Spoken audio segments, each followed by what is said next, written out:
This is Character Crusade number 33.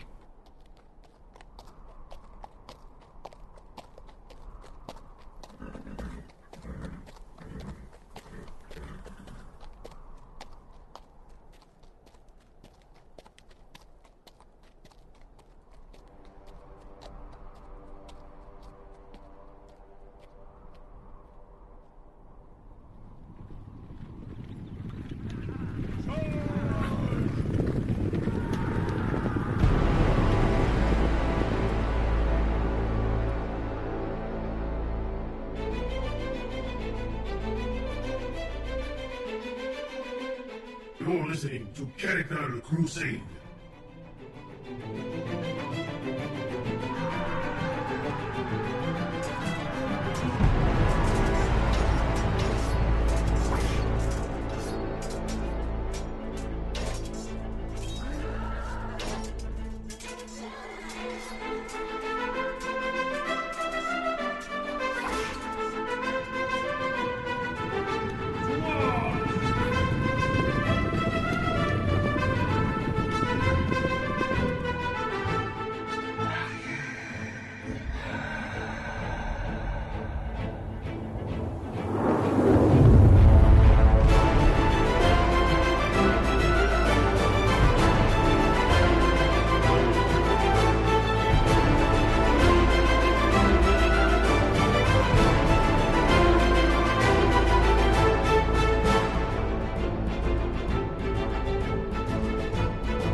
Greetings, Crusaders. You're listening to Character Crusade Roleplay Workshop. I'm Matt.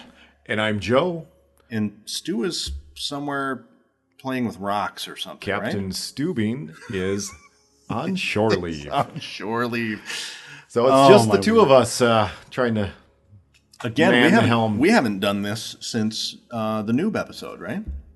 Yeah, it's been a long time. Yeah, I'm still way behind you guys. Several months, if not close to a year. But that's all right. The fact that we're still here, I think is awesome. And the fact that we've got another place to record other than in Stu's studio gives us a little bit of flexibility. I was going to say that if we couldn't find another place to just go, get in the car, plug in a mic, and drive around. Because that would have been so fantastic today as our heat index and is everything. Yeah. And the windows would be, I think, sweating very quickly, even with the air. I don't know about you, I'd melt. We were a colleague of mine, and we were describing weather in Florida as melty. Melty. I think For it's those by the appropriate. Delta area, you know what that means. Probably better than we do, but it's pretty gross out lately. It is. And despite the fact that most people think of Minnesota only as ice and snow, the few weeks of beautiful summer that we get are often punctuated by a couple of days of swampy humidity. Oh, we hit some pretty good extremes from below zero to topping 100. It's like 120 degree temperature variation most years in actual temperature, which I think is most of the reason most people don't want it's to not live prolonged, here. except for maybe some of the cold stuff. Not the extremes. I've been at 37 below actual temperature. That's cold. We were putting out a fire that morning. That was unfun.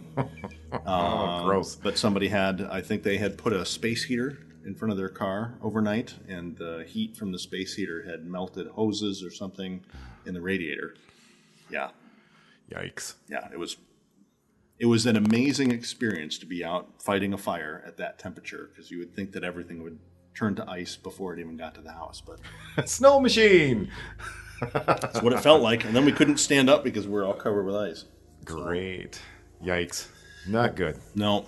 Well, I know we've got a lot of... Actually, we have a fair amount of stuff to go through today. Yeah, we got a few which things is great. We can talk about.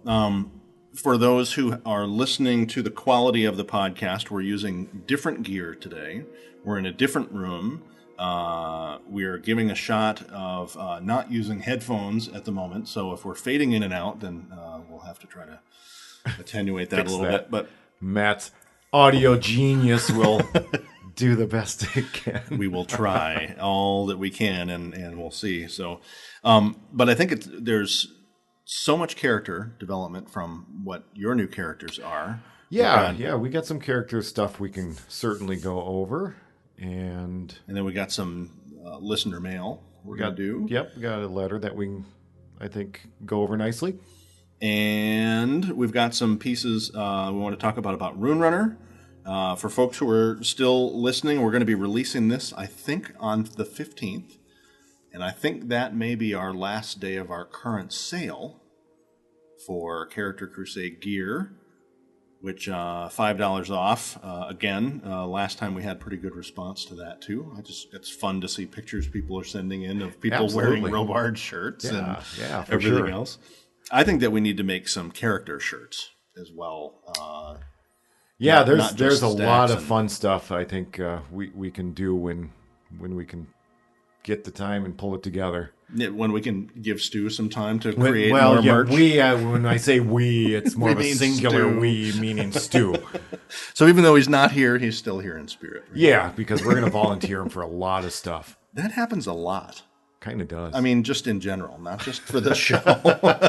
Well, if he wouldn't enjoy so many things. That's true. He's probably bagging his lawn. He could say no more easily. Yeah, but I agree with you. I think he enjoys it too much.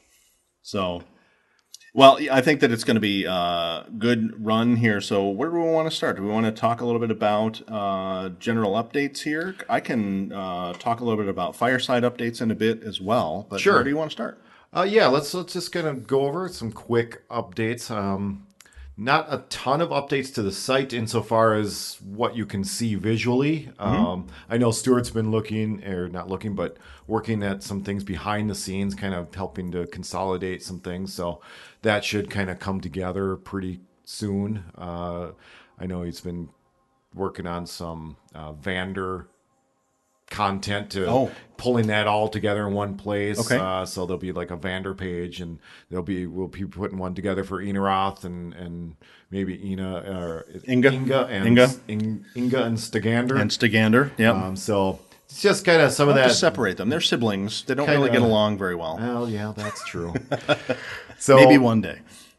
There's some kind of behind the scenes work being done to consolidate and make all that a little more cohesive on the back end, which will eventually come through on the front end. So I think that when the site was originally built a year ago, there was no way we could have foreseen all the separate types of content that are out here now, all the stories and the journals and the characters. But it's,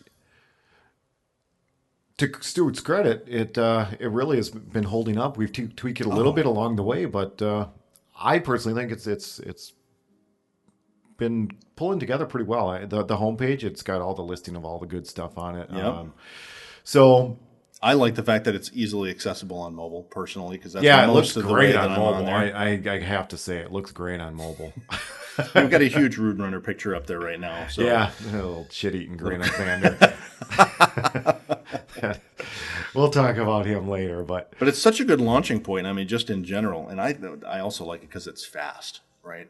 Whatever the Stu is performance doing pretty good, is pretty and good. It is being hosted by Squarespace, so no, they're not giving us anything to plug their no, but site, I like Squarespace. I think whatever they're doing to help optimize their performance, the site really does. If there's anybody from Squarespace listening, we wouldn't mind. Wouldn't say no. Yeah. Wouldn't say no. But for those who are looking for a really good platform for hosting your it's definitely worth websites, checking out. And it's cost effective. It is. We go back to what we're getting from folks on Patreon and everything else. It makes a lot of this possible, right? When we're doing this in our spare time, whatever that means. Might be. But, it isn't free. And for the amount of stuff that's getting out there, like the amount that you were writing in all of your journals and everything else. I mean, sure. Years ago, it would have been a huge pain. And now it's not difficult at all to get those things updated. No. And it's really snappy and easy to use. So. But anytime people see new content out there, we can, we'll see some notes whether it's in the feedback form or Yep. occasionally you'll see it on some of the comments on the YouTube videos. Sure, You know, yeah. they got at something new from a new place. And I like that too. And a lot of the folks, and welcome to everybody from TamrielVault.com. Thanks for joining us. I think we've gotten a lot more traffic coming in from Tamriel Vault as well. And hopefully we're shuttling enough people over to read, because there's a humongous amount of stuff on Tamriel Vault. Oh, yeah. Yeah, that's for sure.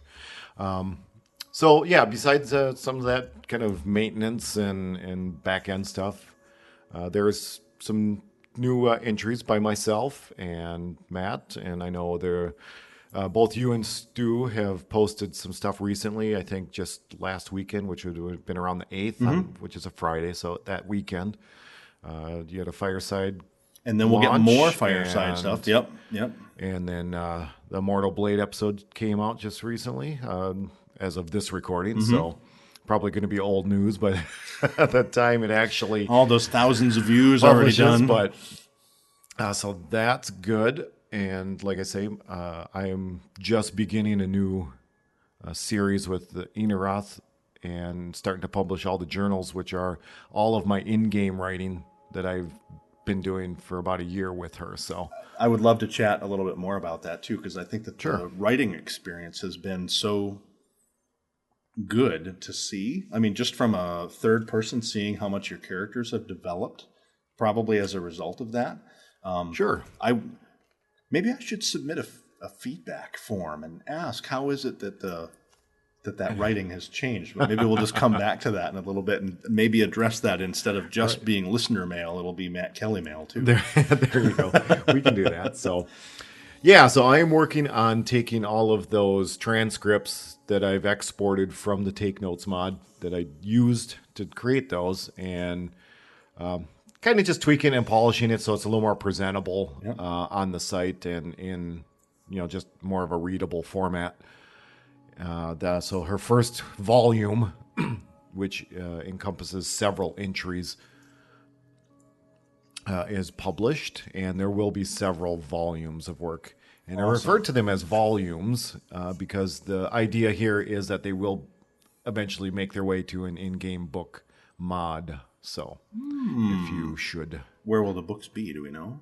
I haven't decided that. They may be part of some quest mod, or they may just be sitting on a shelf. Okay. So... Okay. I keep just about every book that I run into, and I don't know why. Depending on the character, I do too. Now, my current one, he'll look at it, but then he hasn't picked up a book yet. Sure. That's not his interest. Inga is a huge learner, and one of the things that she can't step away from is any kind of a book. She wants to know what's in the book, and it isn't just about how are you getting into get more skills for leveling up. It's everything. You know? I wish that there was an easier sort of a library mod that gave you the ability to get all the volumes of everything lined up right with each other, and maybe there is one. I don't know. That would be. But she would like to get a house that was pretty much nothing but bookshelves. I mean, there's no point in wasting space on a dining room or anything else like that, because you can get out, and eat while you're out questing. But that place, essentially creating almost a satellite version of the Mage College. Right. Here's all the books from around Skyrim. Yeah, all right in my house. That would be pretty cool because you can collect books really fast and a lot of them, and they get very heavy very quick. If you have End up enough running of them, back to a place, barrel or otherwise, to just stash all of your books. Yep. Now they're getting stashed actually in one of the storage casks or whatever at the House of Troubles, which to me has been kind of fun. Cool. Down in the basement, there's a couple places you can stash stuff. Oh yeah, that's right. So Awesome. Well, I'm looking forward to that. Are you going to be releasing those all summer? Yes, I will be. Yeah, I think I'm going to try to pick up the same schedule that I did for the origin story. Oh. And probably release something every couple weeks on That's an like off every week. other week. Yeah. Yeah. So Awesome. right now I do not know how many volumes it's actually going to turn out to be. Okay. Some of the entries are just a couple sentences because it is written in a journal format. It's definitely a first person. Here's my observations kind of thing. And sometimes it's just a sentence and sometimes it's a couple paragraphs. Let me phrase this differently. when Inaroth is journaling, is it typically end of a day? Is it in the midst of, you've just completed something? I mean, how do you know when's a good time to stop as a character to write? I guess it kind of comes down to kind of how it feels. Okay. I guess there's certain natural break points that it just feels more natural to just sit down and set yourself a writing. So yeah, there are certain times, in the evening maybe, where if there's a chair or a table or somewhere quiet, if I'm ever have her in solitude, she'll usually do her writing when she goes to not the mages, but the Bard's College. Sure. Because it's nice and quiet and it's kind of a comfortable atmosphere. So right. There will be stretches, days where there's nothing because there's just too much going on, or she's outside, or whatever the case. So I don't have any real hard, fast rules. It's just kind of whatever seems to naturally make sense. Okay. Inga doesn't really have anything like journaling going on, which is why I was asking whether or not you had found Inaroth finding a particular time to do it, reflection at the end of the day or at the beginning of the day or whatever. I think that's pretty cool. Yeah, a lot of it has to revolve more around if there's a quiet time. That could happen in the middle of the day. It could be in the night. Right after a huge battle. Usually not right after a huge battle. There are the huge battles, and then I'm going back to my underground space fortress of solitude, and and then I'm going to sit down and I'm going to just reflect on what happened over this past, whatever days. Nice. So I like that. Really, it's a lot like you probably would if you were to journal yourself. Right. Outside of, I know some people will take, a more regimented, every night or every couple days they will diary or journal or write a little bit. But yeah. It wasn't quite that strict. Well, and I just thinking about and I know we want to talk a little bit about some of the fireside stories coming up. Mm-hmm. A little bit about the way I think people are writing those is I like the fact that writing styles are so different, not only in what people are writing about, but how. Journaling, I think, is an intensely personal thing where you may not really think about other people reading it, right? In fact, in a lot of cases, you wouldn't want. You don't. To. Yeah, it's more for your own. I know maybe some way to make sense of your current. I think that in journaling, you're being a bit of a reluctant historian, right? Where you don't really realize that you're telling your own story in third person. Here's what I did on this day and how that came out, and how somebody else reads it or interprets it when they pick it up to read it might be very, very different. Right. Or projecting yourself on somebody else's journal. Well, you fool, why would you do that? Right. Some of the other stories that we're seeing coming in, and I've just partly been caught up in the reading. It's really a lot of fun. Right. But also because my pronunciation of some things, thanks everybody for straightening those out, including you, Joe. The way that you go from a journal to a third-person story to a first-person story, sometimes there's a big mix. I think that starting with journaling would probably, for whether it be Inga or Einar Stegander, to just think about how do I get more deep into my own head as a character. Sure. Might be a good way rather than trying to look at it as, spurious Teufel telling something from the third person. Right, right. Yeah, those different perspectives really, they're vastly different ways of telling a story. Yeah. You get a lot of different views and thoughts and opinions. I'm going to see if during the next time between this recording and the next one, if I can start doing a little in-game journaling. So tell me again, is it just in-game journal mod? What is it called? It's called Take Notes. Take Notes. And it might be, I can't remember if it's got a fuller, like something with the Dragonborn, but I know it's Take Notes. Do I need anything else other than regular mod organizer? Do I need SKSE running? That's a good question. I don't remember. It's been a long time since I've probably. Okay, so there are two components if you want to export them. Okay. There is the Take Notes mod itself, and then there is another mod called FISS, FISS, and that actually stands for something, but I can't remember what right now. Okay. I'll have to look it up. What that does is allows you to export to your machine. Okay. Well, I am going to set myself a little goal. So I mean, if it's a character thing, if it's something that you think Inga would do. Well, after then it picking makes up a all lot of these sense. books, at some point she might start getting a little narcissistic about who's going to tell her story. Right? That could be. Well, and depending, I guess, on her journeys, she might. I could see her chronicling her journeys and how things are different from what she thought or what she's used to, and the things that she's running into as she's basically trying to track down her brother. Right. Right now, she's still just sort of running around trying to get a lay I of the land. I could see her journaling thoughts and ideas that she doesn't want to forget. Very true. And they can start out check very out simple. X and X or X, Y, and Z. Maybe I made the wrong choice when I can't. Maybe it's not. Maybe I shouldn't have been. Right. Yeah, exactly. She came in, sort of started off as a warrior kind of approach. I think that if she had taken a more contemplative sort of mage direction, I don't know how that would have gone for her. But yeah, she doesn't feel like she's.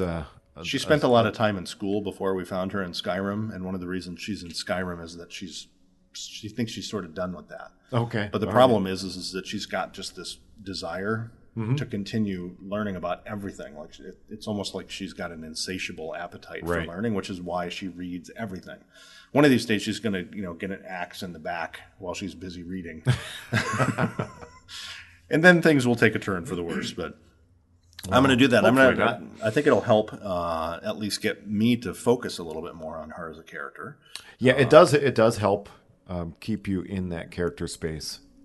When you were playing Inaroth the first time, how long did it take you to feel like you were journaling as Inaroth?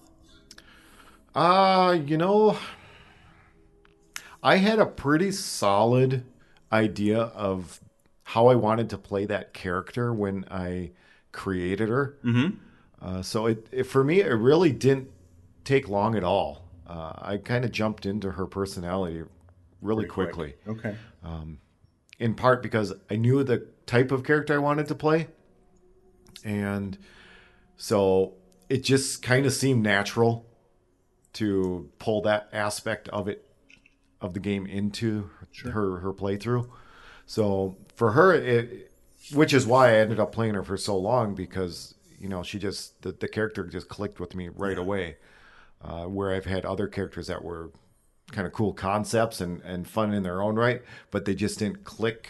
Yeah, the gears didn't mesh. You had such a long horizon, I think, on the character. Yeah, I like I say, I had a pretty good idea what I wanted to do with the character and kind of a broad overview. And so as I got into that and I started filling the details in, and then more ideas would come up, and that horizon line would get pushed back a little further. So I still feel like things are very, very close with Inga, that there isn't because it's still familiarity in a lot of ways. Sure. You've got a couple of years behind you in terms of knowing what your characters will be going after. Right. I think that there's a lot of fun in being able to craft a character for that environment. Right. Yeah. So, yeah. Well, nice. It's fun. Well, continuing along that line about the writing, I think that what's fun for me about the Fireside stories, you get to kind of see a lot of different styles of stuff. And in reading as much as I'm trying to read across the stuff on Tamriel Vault, everybody has a very different writing style. Oh, for sure. Some of them are really, really very visceral and brutal, and some are almost maybe the word isn't right as romantic, but one of those things about it's a little bit more fleeting. It isn't quite as brutal. Right. And I think that it's interesting that people can find that everything across the spectrum Right, in their right. writing. And I don't know that anybody's writing fan fiction about Halo or Castle Wolfenstein or Duke Nukem or anything Right, like that, right. right? But I mean, that's what is fun about the whole roleplay approach is that if you've got a character that you want to play, and for people who have probably been laughing every time Stu says that I'm trying to do a roleplay with Forza, there's a character that I'm trying to play that really is just about, sort of frustrated, 20-something guy who just wants to do something totally different with his life. And so Right. he's decided to go pick up racing, Sure. You can do that in Skyrim in that world as well. And then you get to pick anybody that you want to be. And so many of the people who are writing stuff on Tamriel Vault, oh my word, it's just, you could read for years and never catch up on everything. Yeah, it's a big collective. But the few that I've got, including the one that you had written, they are very well put together. They're part of, in some cases, a really large arc of writing for characters. Yes. Yep. Lisette, for example, she and I've traded a couple of emails on pronunciation and things like that. I had to pick from dozens of chapters of stuff to try to find something that would sort of pique my interest a little bit as well. Right. And I hope that people won't just jump out there and read all of it right away. But I think that they should. Right. I mean, there's volumes of stuff out there. Yes. Your House of Troubles was 30, 40 pages, somewhere in there, the way that you wrote it originally. And it's just captivating, right? It isn't quite a bedtime story. No, well, it's. I'd like to think it's got some pace to it. Yeah, it absolutely does. But again, as I'm reading it, and again, I take it and I blow it up so that it's easy to read while I'm sitting and reading in front of a mic. Yeah. But it's fun to get through it because it's got a good cadence and it's got a nice rhythm and it feels like it pulls you into the next paragraph. And cool. it's just Thanks. like heading over the hill or around the corner, or what am I going to find when I get inside this barrel or whatever. Well, it was fun. It was fun writing, and I'm glad that that's what you've gotten from it to this point, because that's kind of what I was striving to, is to make this kind of not a mystery but suspenseful. Yeah. Without being a suspense. But the way that it's story. told is different than most of the other ones, because a lot of the other stories that I've read through are very distinctively first person or third person. Right. And it's nice because this one leaves you guessing a little bit. It does, and that was completely intentional. I know you had asked me right about away. that, yeah. So who's telling this? Well, you don't know. And Which makes that's it more fun. To the point, you don't know. And I've always been intrigued. Actually, I was telling Stuart about this a while back that one of my most favorite, probably my favorite short story, I believe it would qualify as a short story, that I can remember from high school reading it, is The Rime of the Ancient Mariner. Oh, yeah. And it's just something about it just intrigues me. Yeah. And what I liked about that is, what the protagonist is, but you really don't know who anyone is throughout the whole story, because that's not important. That's not the point. It's about the story and the events that happen. And I guess, inadvertently, subconsciously, I kind of borrowed that style. Oh. Now I'm going to have to go back and Give read it a little suspense, a little mystery to it, because I didn't want to. But there's no albatross and there's no millstone. There's so come on. There's a ship, sorta. Yeah, that's true. But I thought you were going to start I bringing... personally am kind of intrigued on that type of writing, because it gives. For me, it's the characters in this particular story aren't as important from the telling of the story as it is the story itself. Okay. So if you try to kind of push those out to the edges, you can focus on everything in the middle. I'm going to go back and reread That it. was sort of the try. And also, this was my Camp NaNoWriMo project, so it was literally a stream of consciousness as I was writing. I think you better take a minute and explain for folks who haven't been with us for the entire series. This was Camp actually NaNoWriMo this was my first NaNoWriMo experience. So if you're not familiar with NaNoWriMo, and many of the Tamriel Vault listeners do and are, it is NaNoWriMo is November. Let me think of the acronym. It's not a straight acronym, but National Novel Writing Month or something like that. Anyway, the object is in every November, they put this NaNoWriMo out, and there's a goal to reach in 1 month to write 50,000 words. So you're trying to get to this novel type of length. And it's really about getting yourself into the writing mindset and not worrying about going back and not just write. Right. If there's, Right. You put, especially at that 50K, that 50,000 word goal, you have to hit a fair amount of words a day. So in order to do that, you got to just write. Yeah. You can't think too hard about It's like it. 1,500 words a day. Something like that. So this particular project for the House of Trouble story is part of a camp NaNoWriMo that they do throughout the year. I don't know when the next one is or which one just got done. I think there might have been one in June or July. I don't remember. But I did that for this. So the difference is that you set your own goal. So I set a 15,000 word goal for myself, which I think I ended up with, 16 or 17. So It's a writer's version of a Fitbit. kind of.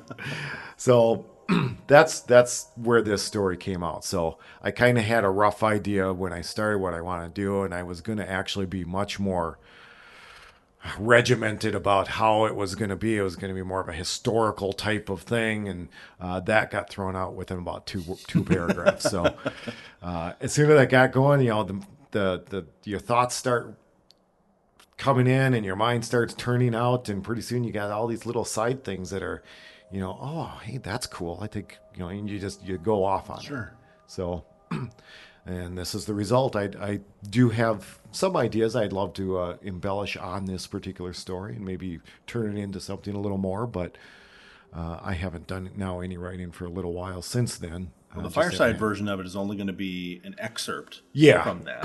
Right. One of the challenges that I have in reading these is that as much as I want to read the entire thing, some of them are incredibly long, and we'll get to them eventually. But I also want people to be able to hear these excerpts and then have people go and read them on their own, too. Right. Sure, maybe down the road we'll be able to get something out that's a full-length version of your House of Troubles or some of the things from the set, I mean, I think the best we could hope for is a series, but there's no way that it's going to get put out in a full length. Not unless I'm going to quit my regular job and do Yeah. nothing but read all day, which I would love to do, but unfortunately that's not possible. No, not at this juncture. Since I have to pay for electricity and stuff. Yeah, that's But I would like to, one of the things, again, if I get back to just being able to read everything that's out there, anybody who wants to start writing, don't wait until tomorrow or next week, or if you're worried about editing. If you've got a story in you, you gotta let it out a little bit. And it sounds a little cliche, but it really is true. You just write. Yeah. Just let it out. Don't think about it. Just Nobody do it. cares about autocorrect or punctuation or formatting. Just go. That's what you have editing for later on. That's what you have friends for. Whoever. Yeah. Let them read it and go over it and help you out. But Now, as the you're doing journaling tool in the game, is it straight just text? pretty much, it's just like going into a text editor. Good. Really. It's not going to autocorrect for But you. it stops you from worrying about formatting. It's just if Yes. you're just writing. Yep, it has it uses a set in-game font, and you might be able to change that in the MCM menu. I don't remember, but no, you just get in there and you write like if you opened up Notepad. Nice. It's a little prettier looking, but Very nice calligraphy. Absolutely. so if you are interested, I highly recommend just putting yourself down. Don't worry about it, because you'll probably get surprised or be surprised by how quickly, once you start, ideas will come and you can just run with them. Go. And then once you get a chance, you can pause, go back, maybe fill in some details, change a few things. But at first, just go. And the NaNoWriMo website has some great tips on kind of helping you get past that writer's block. We'll get some links in the show notes for that. I know that when we had folks on talking about Alistair, right? Yes. Yeah. When Alistair Another was great on resource. way in our earlier podcast, to just think about what it is when you have deadlines and stuff. That's very different. They publish a huge amount of content. The advantage with the, things like journaling and writing for the story are really just for fun. But there's actually some advantage in having some deadline, for me. Right. Because I know that if I want to try to do something like in the month of November, which, Sure. Again, that's a few months away, but that's a great start. It pushes me to get something done. And if I look at 50,000 words, are you kidding? There's no way I can do that. But 1,000 words a day, I easily write 1,000 words a day in email. Yeah. So, man, really? I'd hate to get one of your emails. Dude, no, not in a single email. No. Oh, God. It's spread across 2 or 3 emails. Set aside an hour. I gotta get through delete. this. Oh, man. That's why no one responds to me. Matt's always getting reminders from IT to clear out his email Your because he's mailbox filling is up too the full. Your filling up the outbox is too server. full. Yeah. Exchange server is filling up, Matt. Thanks, I'll clear it off. Well, good. Thanks, again, everybody, for submitting stuff. Thanks, Joe, for all of your content. I think that we have a little bit of info about a new character for you, right? Yeah, I do have a new character I'm starting up. Speaking of characters, this is an Argonian character that I'm playing. I know we've alluded to it in previous episodes, but maybe I can try to give a little more oomph, a little more detail to it. Yeah. So this new character, his name is Jeeltul Geshleel. Wow. Fun Argonian. Good Saxleel name. Name choice is so awesome. All the time. It You can guys be a come lot up of with the fun. best names. Jeeltul Geshleel. It would be hard to yell that if you were trying to get him to come back inside. If he was in trouble, like when my parents used to yell to me, "Get inside!" So he's still really early levels. Like, I don't even know if I've got him up to 10th level yet. So he's still pretty early. I haven't had a chance to actually sit down and play for a few days now. So I'm not like power gaming on this thing. But I started him out. The basic backstory for him that I have at this point is he was, I guess, hatched and raised in the capital city of Blackmarsh. And I should know that off the top of my head, and I don't. I want to say I'm Gideon. not going to be any help. I want to say Gideon, but I know that's not it. That's actually on the border of Cyrodiil. But Okay. Lilmuth, I think it is. Lilmouth. Is there a J there in the middle somewhere? No, there's no J. OTH, not mouth. Moth. Okay. But anyway, or is it Blacklight? I don't Everyone's yelling at you right now. Okay, as they're so listening. let me just randomly select any particular city name that comes from the Anywhere on the map. the continent that I can think of. Keep it up, Joe. Yeah, just keep putting that foot deeper and deeper in your mouth. So, from the capital city. So from the capital city, his grandfather is an Onyxil warrior, warrior that was in the wars that fought off the Daedric invasion from Mehrunes Dagon. So that would have been in the Oblivion games time frame. Okay. So his grandfather was a part of the warriors that were able to fend off and defeat Mehrunes' forces. Okay. So after all of that settled down, his grandfather was stationed or moved over to Gideon to protect the border, basically, from Cyrodiil and the Imperials. At which point, he was captured by Imperial forces and given over to the Dunmer. You're going to bring everybody into this story. Yes. Well, there's an interesting dynamic between the Argonian Black Marsh, the Dunmers of Morrowind, and the Imperial of Cyrodiils. Okay.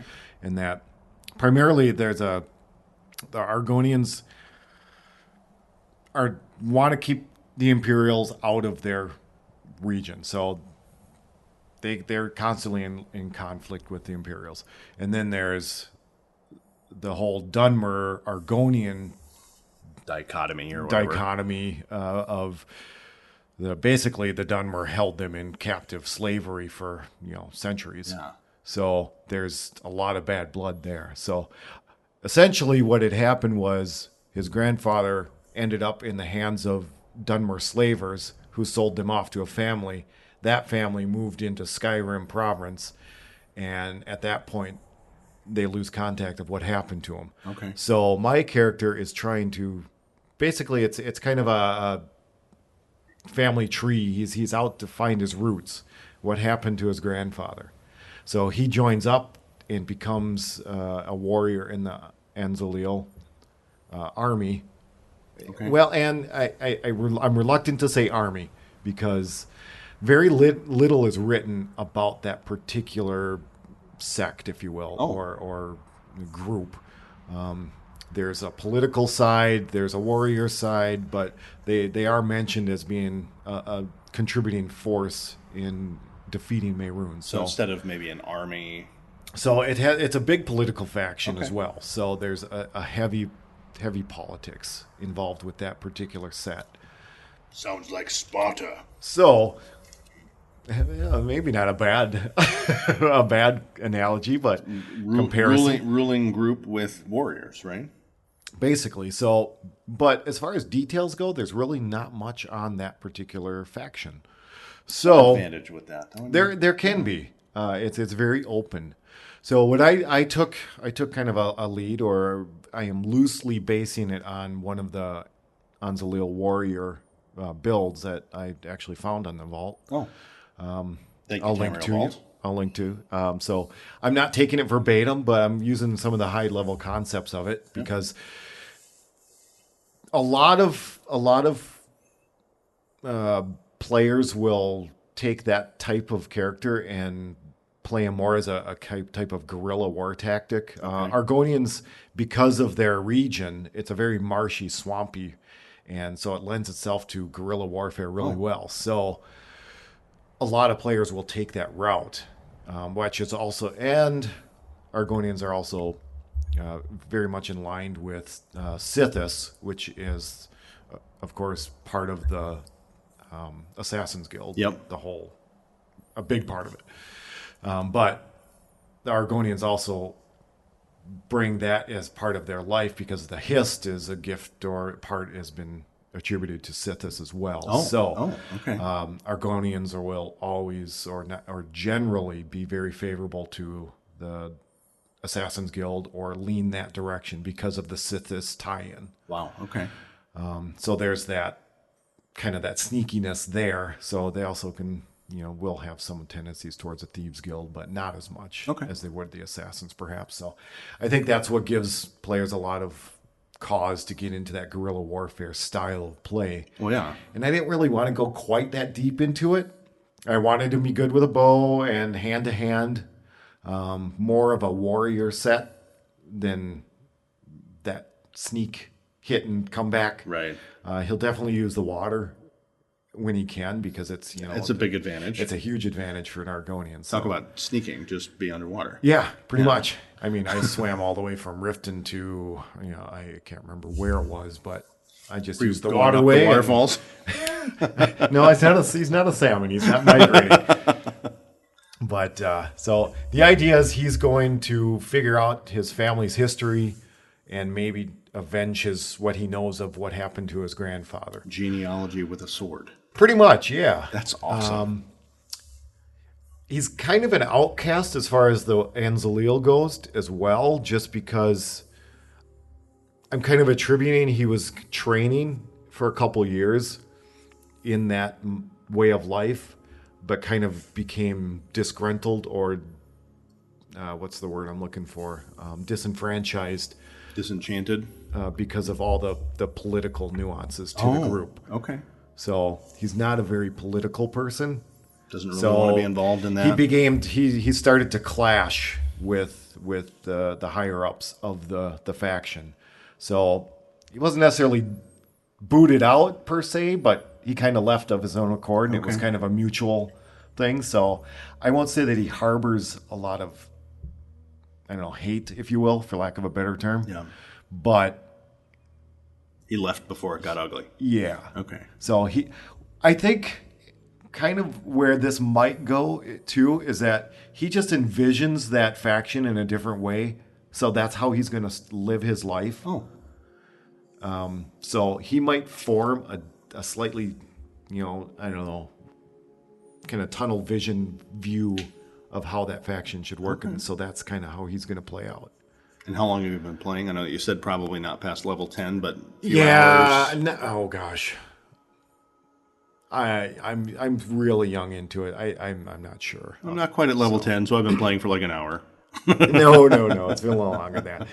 But it's early enough where I haven't solidified a lot with the character. Okay. So it's really open-ended yet. I'm going to just keep referring to the build so I can kind of get a good solid idea of maybe some directions and some ideas on kind of maybe how I want to play it.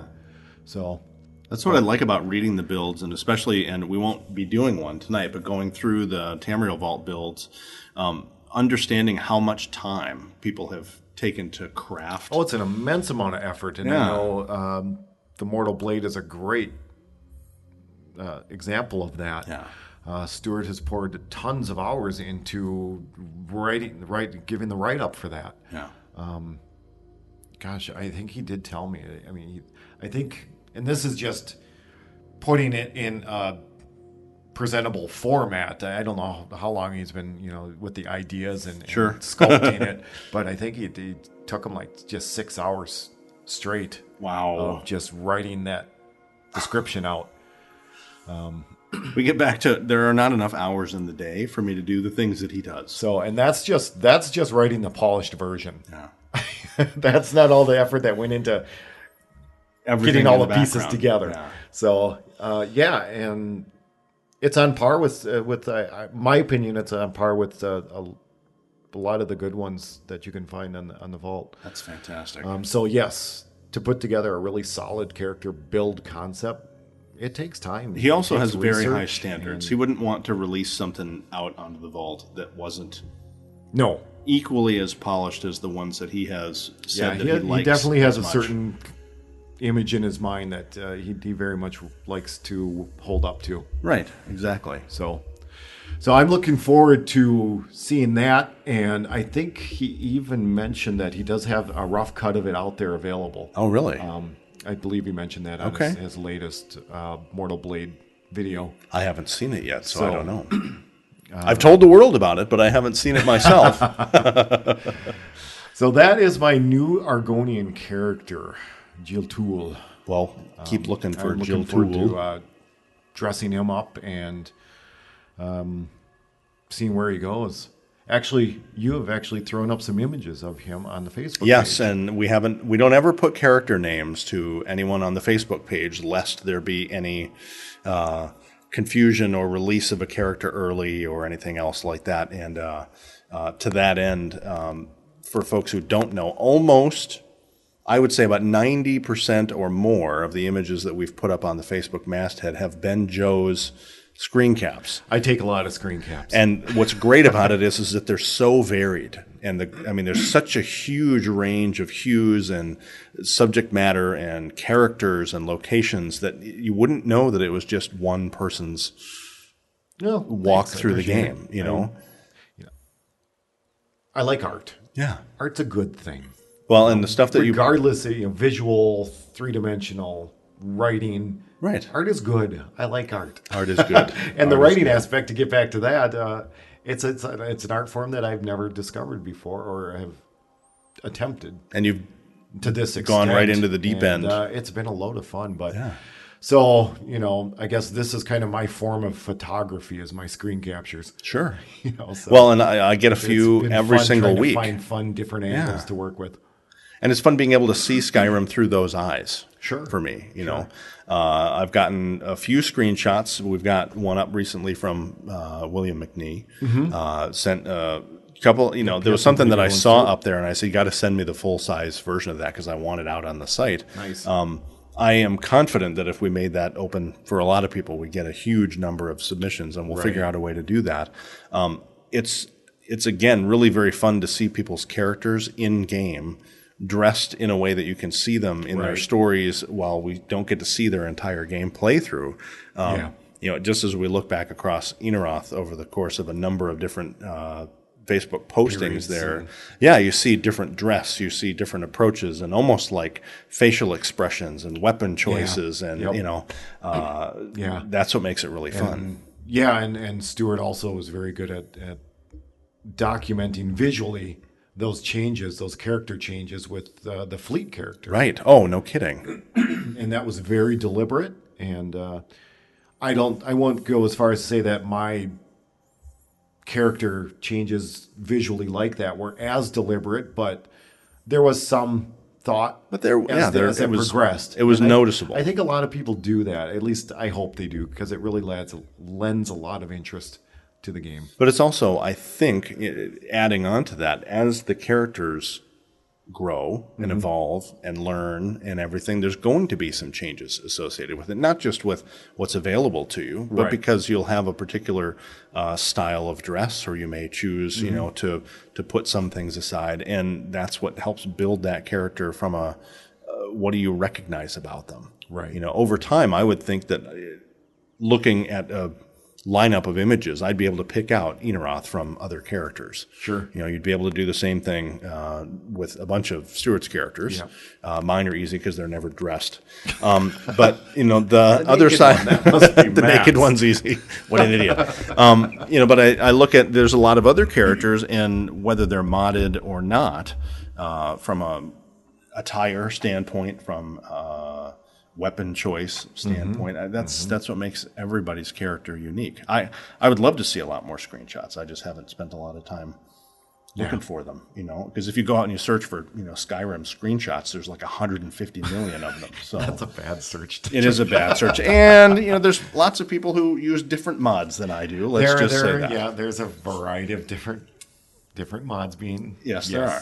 Yes. Used. Not always safe for work. I suppose that depends on what kind of line of work you're in, but I would not safe from my work. In the original way that particular term was coined. Not Skyrim for work. What? Not Skyrim. Well, you probably shouldn't be Skyriming at work either. Probably not. But if you can, kudos to you. It's right on par with LARPing at work. Though, isn't work just a little bit of LARPing naturally? It is kind of You're just kind of role-playing through the day. That is going to change my perspective of work for the rest of this year. Matt's going to LARP his way through the year. Imagine what everyone's going to say. That's hilarious. You're going to be doing NaNoWriMo. Project manager. How do I get into that role? How do I do that? Hang on. Give me a minute. Give me a minute, guys. Oh, my word. Do I get PowerPoint props? No, you get demerits for using PowerPoint. You get demerits. So you have more than one word on your PowerPoint slide. So speaking of characters. So Inga, I've been talking about a little bit. Inga is trying to uncover all of Skyrim on the map. Gathering books, wandering around, generally not doing any quests of late, just because it frustrates me as a player and her as a character to not know all the places where she could be going. There have been a couple of places where she has not been able to fend off, guards, and has lost huge piles of stolen goods as she gets thrown into jail. So we end up on the other side of the map. Stuff. And but I love stealing stuff. Be a stealer. She loves stealing stuff. She figures it's part of her way in life. If I'm gonna read and take a book, why can't I just read? She's a little bit of a rebel, isn't she? She is. Her sneak is getting quite good. So she's getting quite adept at stealing things from bedrooms and rooms where people are standing right next to her. Do you foresee her take an interest in the thieves? I don't know. I hadn't really thought about that. I just wanted to try to increase it because right now it's just about personal gain. Sure. Right? Because it's about what will allow her to continue on in her quest for just learning everything that she can about Skyrim. Well, one way you could tie the Thieves Guild into that is using it as a vehicle for gaining information. True. She might not see it as maybe an honorable way to do it, but I think she's doing it already. Well, it sounds like it. You know, so she's probably a little delusional, right? And maybe that's okay. No, I'm not that kind of a person. Thief. I'm not a thief as I steal this bread right from under your nose. Does that Conan the Destroyer when they're coming through the big marketplace of... And they got the squirrely bazaar, they got a squirrely little thief telling him, I know when to steal, as he takes some jewels off of a stand and when not to. Yeah. I don't know if that's Destroyer or I can choose. I can stop when I want to. And I think she'll find that as a little bit of maybe an affliction of hers. Is that maybe she is just a little bit narcoleptic. Could be a little narcoleptic? Not narcoleptic, excuse me. She's not narcoleptic, I know that for sure. Kleptomaniac? Kleptomaniac. Maybe she's got a little... Wow, that's a horrible thing to mix up. Falling asleep uncontrollably or stealing. Or stealing uncontrollably. Yeah, stealing uncontrollably. I think kleptomania seems to be her thing. But Skyrim, as a community, sort of unintentionally promotes it to her. Right? Okay. You're going to leave all of your stuff. You're going to invite me in, and then you're going to leave all the stuff out in the open? Really? You're going to trust me? It's not my fault for taking it. It's your fault for leaving it out. Yeah. It's like going into a neighborhood and finding that someone had left their car unlocked, right? Yeah. You know, well, they shouldn't have done that. Shouldn't have left it unlocked, right? But to it's her, not yours, but she thinks of the world as a giant lending library, whether it's documents or books or coin or point of view, weaponry or whatever. Yeah. So I think that after we uncover most of the map, I am dead set on not allowing her to uncover things with any kinds of commands or mods. So we're marching around, finding everything. Not sure what to do with all the stuff that you get. You know, she's still fighting off crabs and wolves and trolls and you'll be doing that all day long, forever. Yeah. So I've gotten very adept at running. I've gotten much better at keeping less stuff because you find out after a while, you get a little more selective on what you decide to keep. Right. You know, you go on worth as she would probably do. Am I going to take the crappy iron dagger? Or am I going to take the staff? I wish there was a way that you could put it in a way that would sort of demonstrate that you chose not to keep it instead of just sort of casting it like you want to stab it into a tree. You know, like I'm leaving it. I'm leaving it in a way that shows that I really don't want it anymore. Yeah. There's really no good way to do that other than just dropping it. Yeah. And it's I know that it's kind of casual, just dropping it in the middle of nowhere. I think there might be a throwing mod that maybe you could use to do something like that. That could be interesting. Because then you could... Well, I know there's a throwing mod, but whether it will work in that particular manner... It needs to be a little bit more ceremonial to just gather it up and then take it all and cast it over to a waterfall or something like that. You could do that. See if you can fight it downstream. No, or know that you've gotten rid of it in a way that prevents you from ever or anyone having a choice of getting it again, right? You know, I've chosen what I think is something better, and I can't go back. Right. You know, the Staff of Fireballs is much better than the Iron Dagger of crappiness. I went through a lot of levels with the Iron Dagger of crappiness. Although the Iron Dagger of crappiness is a lot easier to carry around. And it's very fast. It is very fast. It is very fast. So again, what I want to do is to allow her to learn as much as she is able or wants to do about Skyrim, as she's looking for her brother, the idiot, a little bit. And so over the course of the next 3 weeks, Inga will have quite a bit more opportunity to discover Skyrim. So as you're traveling around as Inga and trying to discover new places, when you come across like caves and abandoned, do you actually go into them? I tend to go in there, and take a look around, and I've been trying to make sure that I don't go into places where I can't possibly find my way out. There have been a couple where I've been trying. Yeah, I know, but there are a couple of places where you go and you try to find something, and it's a little tiny red garnet underneath red flowers in the corner in the shadows, and I don't have a lantern, and I'll wander That sounds around. familiar. But I'll wander around in rooms for like 30 minutes, and it bugs me a lot. But It's I do. almost like trying to find rings on the floor. Yes, it is. But it's all part of what she's got to get used to. I think that she's used to thinking at things at a little bit different sort of macro level, and she's not going to become as accomplished as she needs to if she doesn't start paying attention to the detail. So I'm just curious if because a lot of those are going to have some foes to fend off. So how many? I have gone in and I've come back out. Okay. Partly because I want to make sure that I know where it is on the map. But again, in the very beginning when I was playing Einarstagander, he would just run wherever there was the most convenient path between places and not really investigate anything else. Inga will go and find a pathway, and then she'll find a way around a rock ledge, and really take time looking around stuff. She's fallen to her death a number of times. I'm not proud to say. I guess it thank happens. goodness for game saves.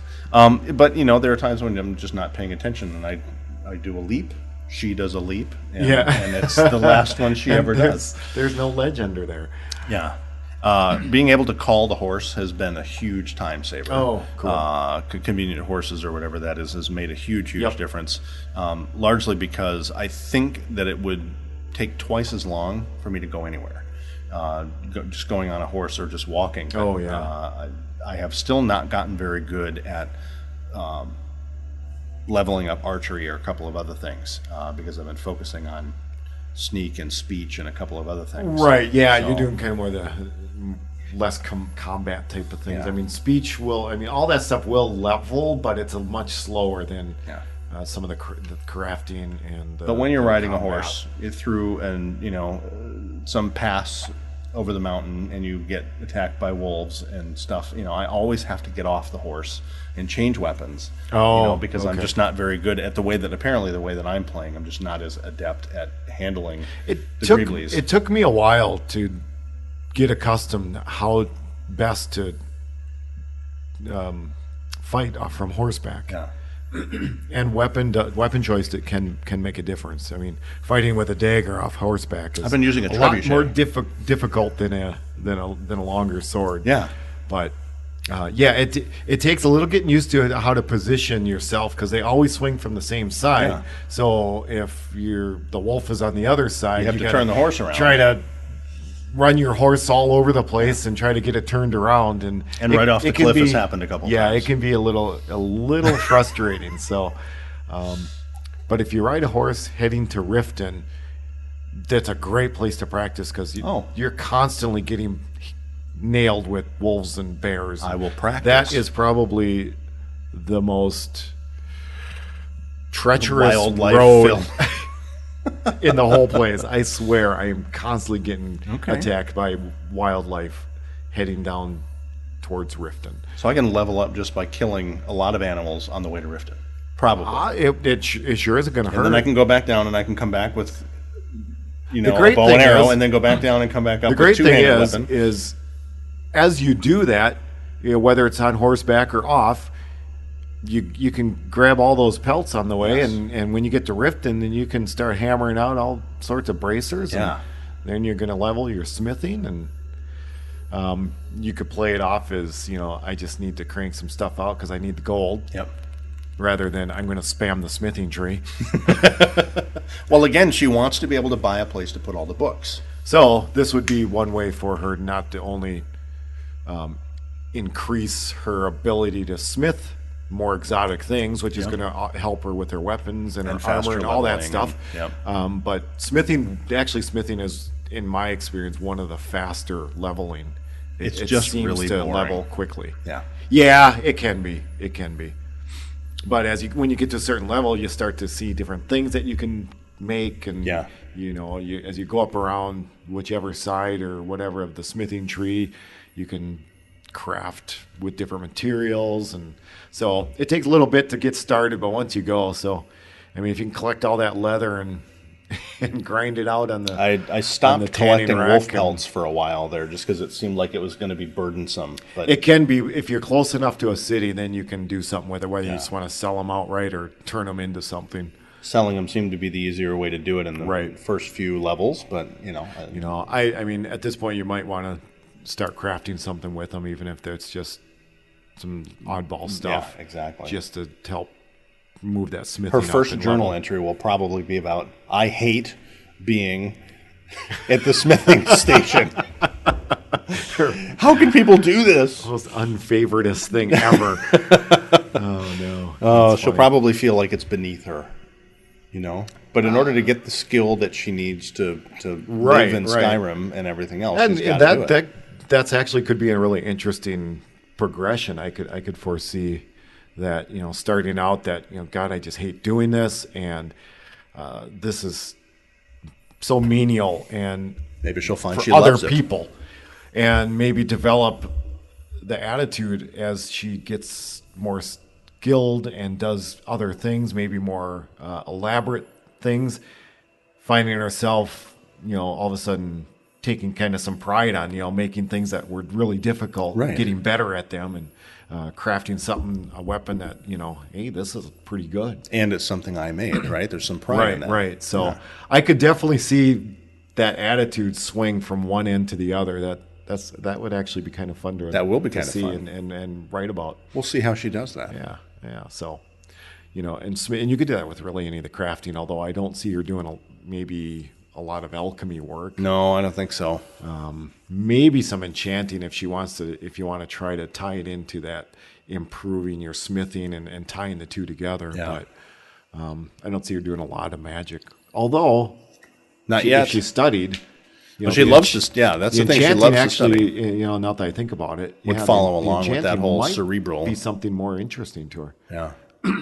And then maybe she'll realize that, in order for this enchantment to stick really well, I need a better weapon to do it. Yeah. And I can't trust that he's going to do it right. Or it's not worth it to do it on the weapon that I've got, right?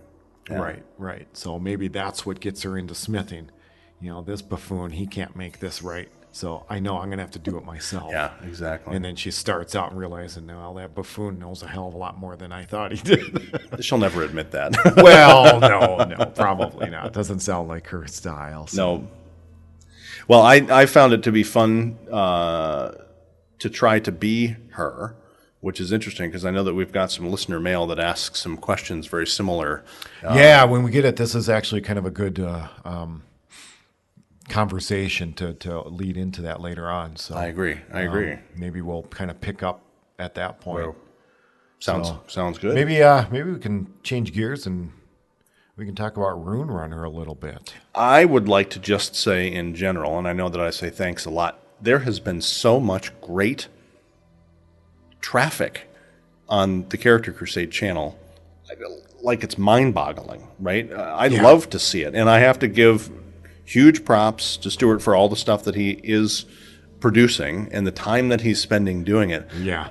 We're with him a lot, right? And so I think we get a good idea of where his brain is going. Oh, yeah. I mean, But then you see something come out from Rune Runner and like, yeah. what? Where the heck did this even come from? We are we are a trio in this podcast, and Stuart does primarily the video stuff, but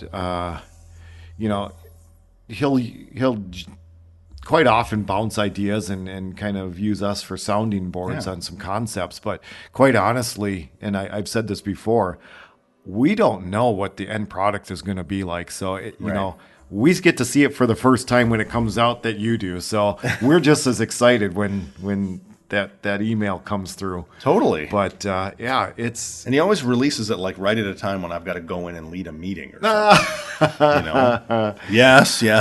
Sometimes the podcasters lead sort of Clark Kent lives as well as Superman lives, right? But it's just amazing to go out there and you catch the first few minutes of it and you're like, can I skip this meeting? Because I really want to watch this now. Yeah, the Rune Runner series has been wildly popular, and it's hard to pinpoint on exactly why. I agree. So I guess my thoughts on that is that particular series takes an otherwise fairly grim and maybe even overly serious environment Yeah, and adds a lot of lightness and levity to it. totally. So I think it's that complete contrast that is presented in many Let's Plays, including former Let's Plays of Stuart's, and gives it flips it a around. twist and gives it a lot of light and levity because you have to admit Vander is just a hilarious character. I totally agree. It's just, and it's funny. What I really like about it is that he's just so intrigued and honestly, in all earnest about the most mundane things. Right. Because everything is new to him. Yeah. Is Yeah. what it seems like to me. Is he's like a kid fresh out of college or fresh out of high school or whatever. Everything's it's like he's just been transplanted from, his world to this, which I guess he has been. But he's totally confident in his ability to do just about anything. Oh yeah, no, there's no doubt in that. But I think, was it in the first one where he just sort of gets his first, I have no idea where this even is. Am I supposed to, I'm going to stop and talk to everybody and see can you tell me where this is? And I'm like, that is so exactly what I would have done. Oh, totally. I could take this job. No problem. What the hell am I doing? Okay. This is where? No one's telling me where this is. Get out the map. Oh, it's not on the map. Crap. Yeah, it is hilarious, and I'm having a blast, and I just love the you just get sidetracked so easily. Yeah. Okay, gotta go here. Ooh, berries. Yeah. But I think that's what makes it so fun, because it's relatable. It's shiny. Right? Yeah. Oh, yeah, yeah. We can find ourselves in that all the time. The fact that he's got garb that makes him recognizable out in Skyrim. Yes. I kind of wish that I would see him as an NPC in my own game. Oh, there he goes. There he goes. Off on another errand. That would be funny. It's got to be. Maybe we can figure out if we can and create an NPC. Yeah, that would. Yeah, you can. It's totally doable. It's just a matter of everything time. Yeah, absolutely. And I know Stuart probably would not release it until he's really all done with it. Yeah. Maybe that'll be a little Patreon. That's an idea. It's an idea. Yeah, and it's great that Stuart has the abilities to go in and retexture some of these things, because really he's not using any assets that aren't available, through the mods that he has or the vanilla game itself. But he just goes in and says, okay, I like that outfit, but I don't like the color. Yeah. My favorite color is blue. From a character point of view, I honestly don't know what Stuart's favorite color is. It depends on his character. So he goes in and he just creates a blue version of that texture and puts it back into game. So it's really nothing complicated from a modding perspective, but I just love that he's able to and does that, because it gets him into the game. Yeah. I really don't mess with textures myself too much, because I don't have the Photoshop, either the experience or the programs to do it. And I really don't know if I want to try to get in and wrestle with GIMP.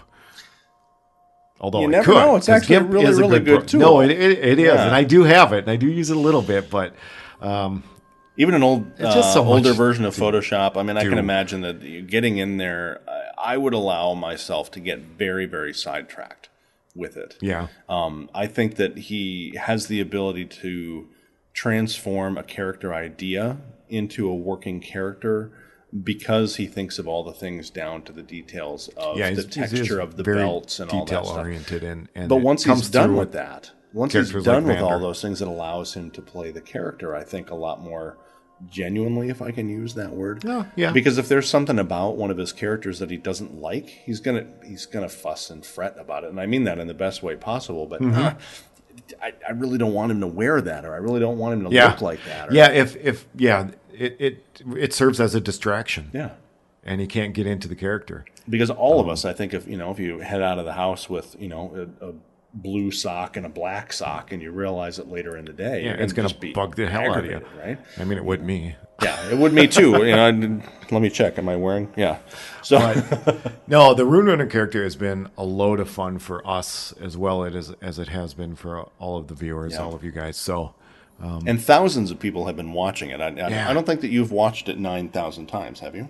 Not myself, no. But it's a really great story, and I think that It's it's different. Well, and I think so far as Stuart's telling of the story, I think he was really nervous about just being the character the entire time without using narrative to support it. Yes, I will back you up on that. Yeah. Just because it's a method of storytelling that he hasn't done until now, not full on. It's very freeform, and that's not something he's really comfortable with. Obviously, based on his older characters, as you know, as you can tell in the videos, that fear vanishes almost instantly. He really took to it, so and it comes through. It's a great playthrough, and I'm looking forward to the next one. It'd be interesting if we ever had a chance to go back and revisit anything on Fleet. What that would be like from Fleet's perspective, rather than a third person. Yeah, I'm not saying that it's ever going to happen. I'm just saying if you look back into the history. But yeah, that's interesting. Yeah, I agree. So I know that we're going to get into this when we get into the listener mail piece, but that's one of the things that really gets me thinking about being in character.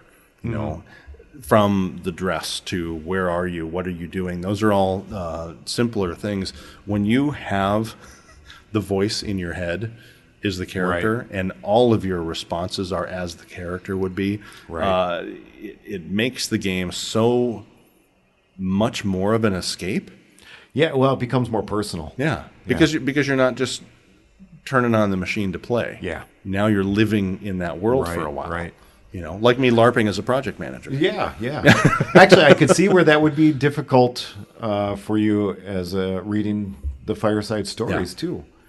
Because you're entering into somebody else's story. You're very conscious that this is someone else's story, and that they have a certain perspective and view of it. Yeah. And so that's actually got to be difficult. And I'm sure that when Lisette listened to least. it, and when Murphy listens to hers, and when you listen to yours, you know, that it's, I had a slightly different impression of that, or wow, I was much more urgent about that, or you're more urgent than I wanted you to be. Yeah. That's, I think, part of the challenge of reading, and that I think would also be the challenge in trying to pick up and play somebody else's character. If someone were to say, hey, here's a whole quest that you need to play as Vander, it would be difficult for me to feel like I could pick up and play that character with the same... that same vibrato. Yes, exactly. Yeah. No, I wouldn't even try, honestly. Which is why I think this 3-play is going to be a lot of fun, because we're all starting from scratch with the same thing. So... it is a little bit like the Three Stooges, and I think that it's funny. Kind of is. But I'm really looking forward to it because, like I say, everyone can take their ownership, and the three of us are going to really build this into one personality, and it's going to be a lot of fun. Parts of it are going to be really serious, I'm sure.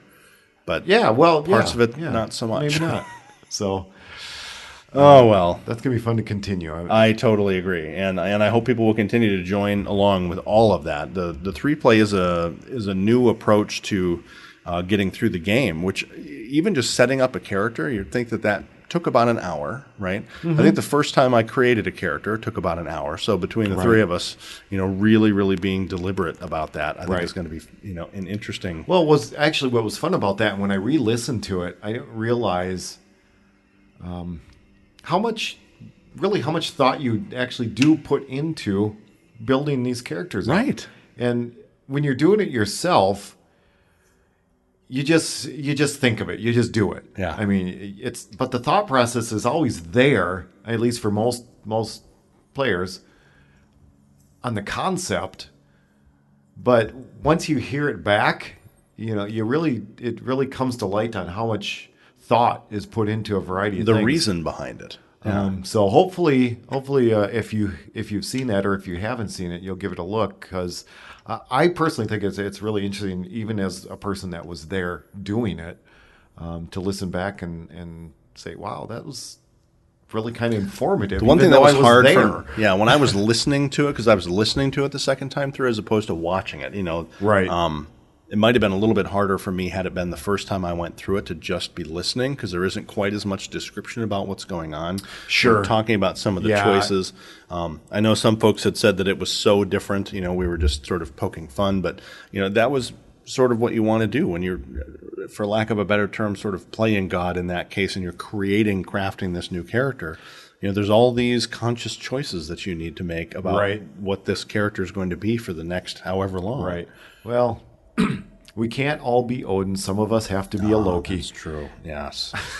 I'll take Loki. Do I have to wear the horns? Well, the horns are. They look good in the comic, though. That's true. They're huge in the comic too. And I have to admit, in the movies, they did pull that off in a live action pretty well, without it being too cartoonish. Yeah.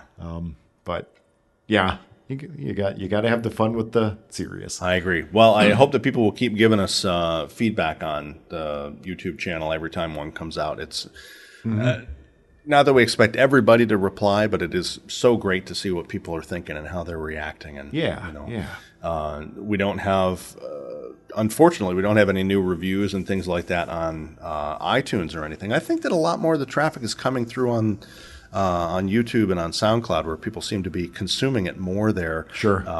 For folks who are iTunes listeners, keep it up. Maybe we've gone through all of them on iTunes, and they've all already responded. But to us, we want to try to make it as multimodal as we can. And if we're not reaching you in the way that makes the most sense, then let us know. It's relatively easy for us to create a new version of stuff, but if it's for one person, it's a little harder than if it is for thousands. So, right. Anyway, no guarantees, but I mean, it certainly never hurts to ask. Yeah. Say, can you do this or whatever? I agree. Without being nasty and mean. No nasty and mean. Absolutely. Hurt my tender feelings. We're so vulnerable. Oh, well. We had talked a little bit about in a couple of other episodes about other games. Maybe we can table that for a little bit.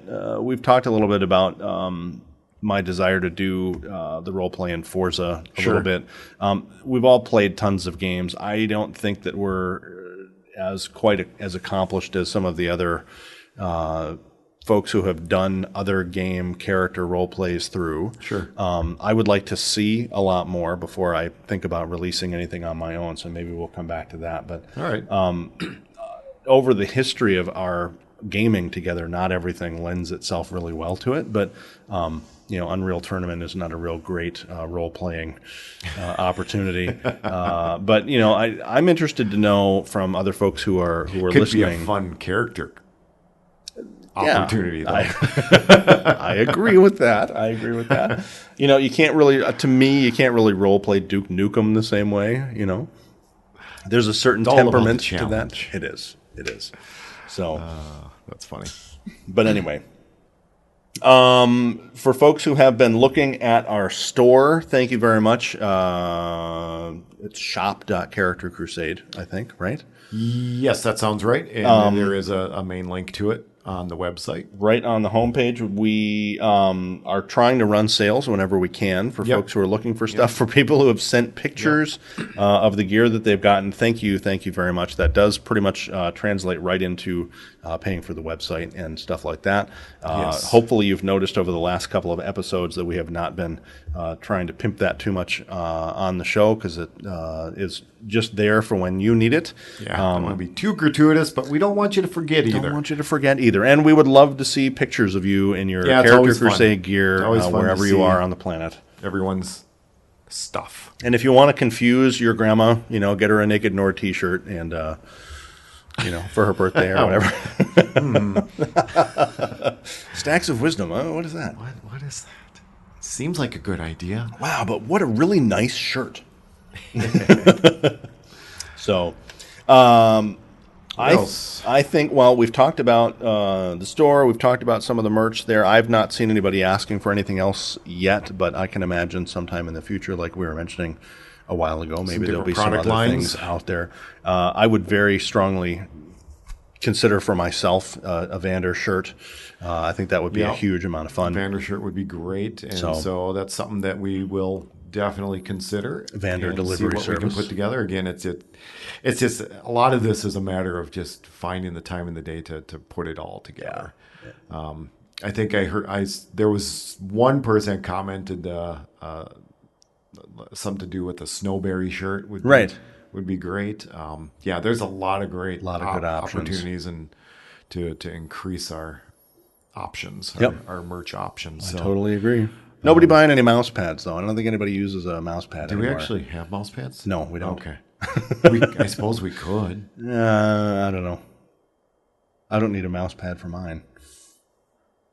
It's all telekinetic. What if I want? What if I want to pair it up with my Mist mouse pad? Ooh, man, that would be a good one to role those play. Games. I really did. Well, I do. For other questions, I think that it would be great to get into the listener mail because there's a couple of really good questions in there. Yeah. Just quick before we do that. Yeah. I know I had talked to Stu a little bit, and I think there was some question from a couple people earlier wondering if I personally was ever going to do a role play or a let's play on YouTube. Well, Joe, are you going to? Right now, I don't have the hardware to do it. My machine is a little stuttery, as I've mentioned in the past, just for my own gameplay. When I throw recording on top of that, it's really, I might as well draw pictures on the corner of a book and flip through it. And that would still be smoother. But I am looking into getting some external, like what the Elgato that Stuart or something on that order. So I might be considering putting something together. I probably would not do anything with the Inaroth because it would really be like starting over, and I just don't think I could do that. That would and you've told a lot of her story. Yeah. So, but Jeeltul might be a possible candidate for that start. So, it's not outside. I'm not going to say no, but it just right now I don't have the capacity to do it, or at least present something that's watchable. So for those who are waiting for it, they'll have to wait just a little longer. Just a little longer, but it is something I've been thinking about for a little bit. So, and let's be fair, we'll see. What Stuart started posting initially wasn't the kind of role play that he's doing now. Oh no! And the kind of content that you might produce for release might be very different from the game playthroughs that you've done in the past, even with Inaroth. Well, yeah, and I think if I did get into that YouTube video Let's Play realm, I think I would rapidly realize how much different it is to produce that than it is to just play. So, and there's a lot of folks who will say, well, come on, Joe, you don't actually have to get your own gear. You can just stream it on Twitch. It's possible, but the other side of that to me is that, and I was actually doing that with a game a couple weeks ago. I felt like I couldn't really tell the story that I wanted. Then it just turned into just playing, and that was different for me because there have to be some breaks to take out the cinematics that you don't have control over. Yeah. And those are the things that sort of bugged me. That as much as I'd like to be able to do that, it didn't really gel. Yeah, I don't think that I would be terribly interesting to watch live. I just don't think that would have a lot of value. But maybe we'll have to have to one address of those. that. Yeah, it's something that there's a good possibility it could happen in the future, near future, possibly. I don't know. I've got to drum up some dough to get a decent recording device, but it's not too terribly expensive, so it's possible. They're attainable. Yes. I mean, I'm not having something to record with and record to, right, and everything else. I saw a video a couple of weeks ago of a person who was trying to explain why they needed all the gear that they did. Right, I mean, they were doing a pretty significant amount of capture and response to people and stuff like that. Our advantage is that when we are streaming live, that there's three of us who are trying to run that whole production. Yes. For someone who's trying to see all the feedback, respond to the feedback, look like you're paying attention, and provide good content, it wasn't coming across very well. That's a lot but there was also probably $10,000 worth of gear that they were using, which was ridiculous to me because they were all like brand new MacBooks and stuff. And wow. Do you really need that? No, you really don't. Now, is it really helpful for you to have a good thing like an Elgato card or a device? Because then you can break up the things that you want and sort of let them do their job of capturing. Yeah, but I mean, you're talking a couple $100 versus several thousand. So yeah. I'm not going to go the several thousand route. Well, and I've tried a lot of the onboard recording stuff too, and it just brings my frame rate down to like 10. Oh yeah. That's what I'm saying. I can't do it native. The game isn't playable to me. Not for me. At that point. And unless I'm going through life thinking that I've got some sort of cerebral stutter, that just doesn't work. And so being able to offload all of that processing, just blink slower.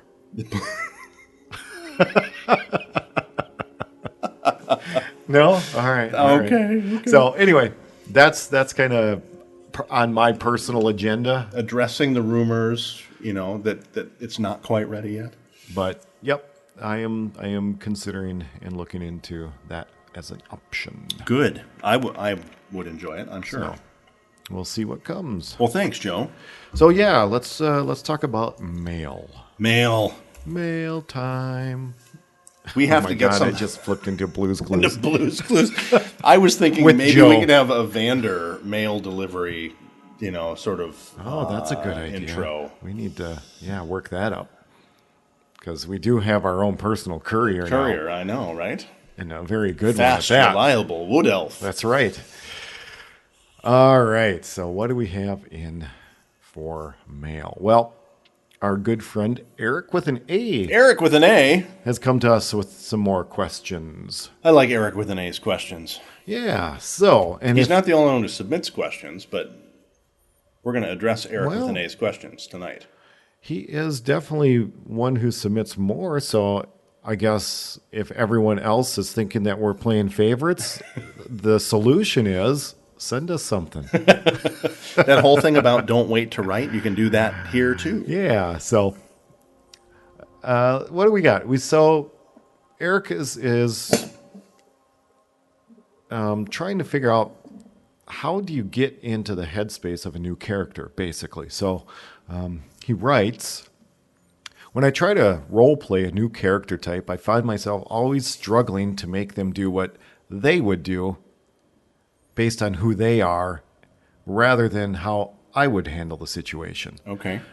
I also run into this when I switch characters. So I was curious, what do you guys think about when switching characters to get yourself into the mind of the character you're playing, rather than getting stuck in either your own head or the head of the last character you were playing? So it's a good question. It is a good question. It is a hard switch. And I can totally relate after playing the same character for over a year and really getting even emotionally involved with the character. Yeah. It's hard to get out of that. I think that's probably why I haven't really gotten into this new character, too deep I just need to take that break. Right. And try to just, cleanse the palate, if you will. Yeah. Give me my orange sherbet. So I can totally relate to that. So I think for me, one of the things that helped me try to really get into what a character is all about is really thinking about who they are, where do they come from, right. Where are they now? So with Jeeltul, it's, I'm out exploring and trying to find my heritage. There's a mystery I need to resolve. And then there's kind of this sideline of the disenfranchised viewpoint of an organization that he, up until that point, held in very high esteem because, this was a group that repelled Mehrunes, this big Daedric lord, right. and this is the pinnacle of what a person should strive for, and then to find out that it's all playing games politically. This isn't what I signed up for. Yeah. We're better than that. We're okay. Sideline politics for me personally get on my nerves and it drives me crazy. So that might be driving a little bit of my character's Are you dragging mindset. personal stuff into the game? So anyway, that's my asterisk on that. All right. So anyway. But it's an important part about being able to play your character. Yes. Yeah. So that's kind of, for me, trying to think of this character's backstory, even if not in detail, and really you don't need to get into detail. If you want and you can, great. But at least maybe try to build up your thoughts and your ideas around who is this character all about? Where did they come from? Were they an orphan? Were they... did they just run away, or did they come from a solid upbringing? What's their background? What made them what they are starting the game? Yeah. And that takes a little bit of time to try to get into that. And for me, it's taken some time to do that. Sure. Do you feel that it was the same way when you were starting to play Inaroth? No, and because I really hadn't had a character that I was invested in that deeply up to that point. Right. So it was really easy to transition because I hadn't got into a character that I've been playing for so long. Right. And at that point too, I was playing the game to get a feel for the game, kind of where you're at now. Yeah. So I was getting the mechanics, trying to get used to the gameplay itself. So I had these characters. So I had Grimal, my orc, which was one of my first characters, the big, strong, full force in your face type of, like Einar Stegander type of player, or character rather, which I loved. And I actually played him up to like 62nd level. Wow. He got quite high level. But then in between, I had these other little exploratory characters that I never got into. I never got attracted to. So I had that time period between Grimal and Inaroth to just make that separation. You and your Skyrim rebounds. Well, I guess it is. Rebound character relationship. Exactly. It's so unfair. How come you left me again? So for me, it's really maybe just stepping back, maybe take a break from the game even. Mm-hmm. Or maybe explore some other aspects of the game or some concepts that you haven't tried to do before that will allow you to stay in touch with the game without getting and trying to get yourself down another character, emotional or long-term investment. Right. So that might be a possibility or an option. Again, and I think it's good for any character that you're developing is to, again, build up those thoughts and ideas around where this character's at initially when you start. Why are they where they are? Because, again, with Jeeltul, as a Unzalil, as an Argonian, by rights, there's really nothing outside of Blackmarsh that should interest that character. Right. Why in the world did he end up in Skyrim? Even bother, yeah. I mean, honestly. But, so there's a little bit of, how do you link those two things together? I chose to go kind of this family route. He's trying to trace his steps, and that's where it led him. Your own narrative might be different, but it gives me a starting point on why he's at where he's at. So I used alternate start, and I chose the start option where he is starting out in an inn or a tavern. So he ended up being placed in Riften. Okay. I don't know if they always start in Riften. I would imagine that it's random on which inn or tavern that you start in with that particular option. But I started in Riften, which actually made perfect sense because it's the closest down in that southeast corner to where he would have originated from in Blackmarsh. So he would have come up probably through Cyrodiil up to Skyrim. Okay. Not trusting to go through Morrowind because there's still that kind of that strong tension between the two races. Right.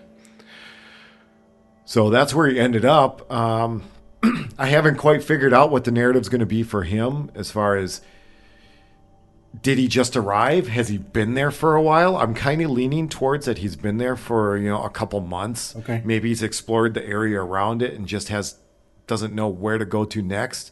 So he's kind of fallen back into this Routine, kind of almost self-pity.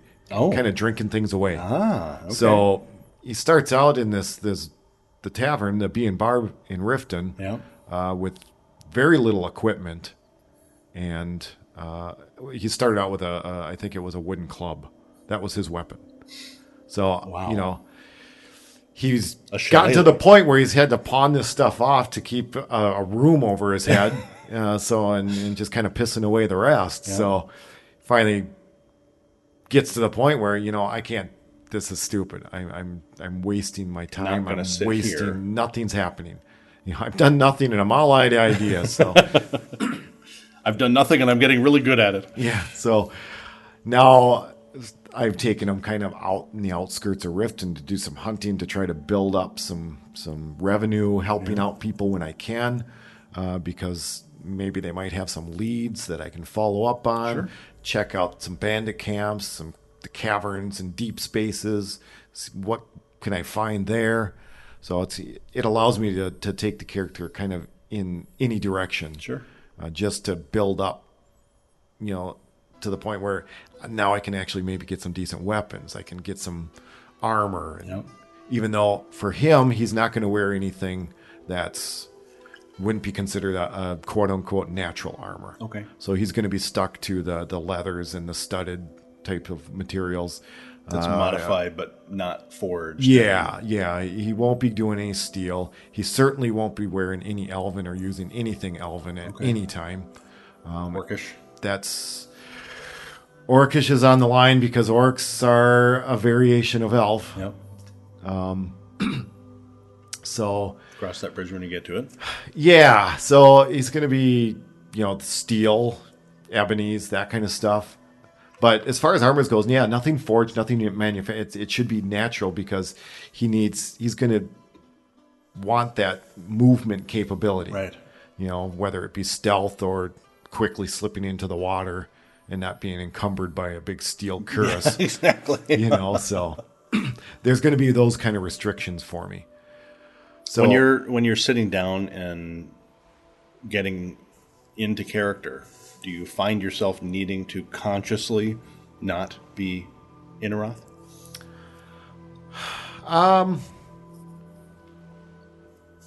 It's not as much for me not being Inaroth as who am I now? Right. So it's sitting down and trying to just kind of think back, where did I leave off? Right. What was I doing and why? Just taking a few moments to really figure it out so I can try to get and narrow my focus back to the character at hand. Mm-hmm. And maybe with this character, it might prove to be a little easier because it is a very different. The race alone is very different. Very different. But also just the style. He's not going to go towards magic so much, other than restoration for healing. Maybe some things to help muffle, that kind of thing. His primary focus is going to be alchemy for poisons. All right. He'll smith just so that he can keep his weapons in tune. Yeah. But I am also using honed metal, which is a mod that allows the blacksmiths to temper your weapons as well. Nice. So at the moment, I'm kind of using that because his skill level hasn't increased. And I haven't decided if I really want him to get too far into smithing or not. Okay. So just the character in and of itself being so vastly different, just that separation alone helps. He's not going to be a journal taker, so I'm not going to be doing any notes for him. I'm not going to doing a lot of writing. And that actually has probably been the hardest thing because I find myself a lot of times thinking, I just like to write this down. Yeah. And but if that's not part of what he does, that's not his. He's not sentimental in that way. Okay. And I wouldn't say Enaroth was sentimental. But in a way of trying to capture But what she was you've trying done. to, capture her thoughts. Yeah. Because she wanted to be able to reflect on them. Whereas this Argonian character, I need to keep in mind that that's not. He's interested in now going forward. Yeah. Going backwards does nothing for him. The only reason he's going backwards is because he wants to know his origins. How he got to now. But insofar as he himself goes, what's done is done. It's time to move on. So he's not going to take notes, which and that's been the hardest thing to get over. Sure. Is that journaling aspect, because it's like, and like I say, I just in my head, I'm like, I can just think of the words as, I came into Riften. Yeah. And I got to think, no, that's not who he is. So you got to pause, step back. Who is the character, and what is he doing? Why? Yeah. I guess there are some parts of that are very similar to how I feel about when I was trying to play as both Einar and separately, if you will, in a similar parallel line with and Inga. That's actually really difficult, trying to do both characters I couldn't at the do same both time. characters at the same time because I didn't really feel that there was a necessary requirement for them to progress at the same level, right? The whole point is that Inga was coming in quite a while after Einar had come to Skyrim. Right. That there were she had a lot of other character, we'll call them flaws, other people might call them opportunities about her that were very different from her brothers. Sure. And so trying to switch between the two, I realized that it wasn't something that I was capable enough in Skyrim to be able to do that yet. To think about how I would transform from my regular day-to-day activities into the character for the game anyway was challenging. Right. I think to Eric's question about how do you sort of transition and get into that character, I took on in the beginning, especially with Inga, quite, I don't know, maybe the wrong approach. Maybe it was just a little bit, I don't know, too gender biased, maybe, because I started playing consciously thinking about the fact that this was a female character. Right. It didn't take very long for me to realize, just like in life, it doesn't matter. Right. It really is just a matter of perspective about the things that are important to you. It wasn't about anatomy or emotion or anything like that. Well, certainly there were some advantages in terms of being able to do some things for dyeable capes mod for colors and things like that went better with some of the outfit things that she was doing. But that was more about a presentation of herself to Skyrim than who she was. Well, and I think that's a good point. Just being in game from a visual perspective, I think that is a real good way to help maybe turn your mind around that corner. Yeah. Just visually